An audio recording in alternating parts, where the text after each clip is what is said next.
Today, I will set this sterling silver 9-stone anniversary band with CZs.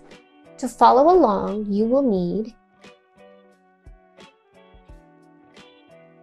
I will make sure all of my prongs are the same height by filing them slightly. I will now open the hole at the bottom of my setting with a ball burr.